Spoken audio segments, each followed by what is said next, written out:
आता एक मोठी बातमी अमरावतीमधून। अमरावतीच्या धामणगाव रेल्वे विधानसभा मतदारसंघाचे भाजपचे आमदार प्रताप अडसड यांच्या बहिणीवर हल्ला करण्यात आला।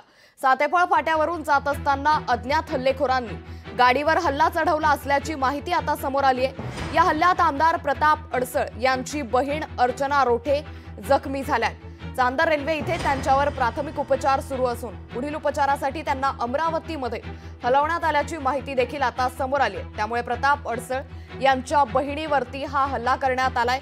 अमरावतीच्या धामणगाव रेल्वे विधानसभा मतदारसंघाचे भाजपचे आमदार प्रताप अडसड यांच्या बहिणीवरती हा हल्ला करण्यात आला। सातेफळ फाट्यावरून जात असताना अज्ञात हल्लेखोरांनी गाडीवर हल्ला चढवला असल्याची माहिती आता समोर आली आहे।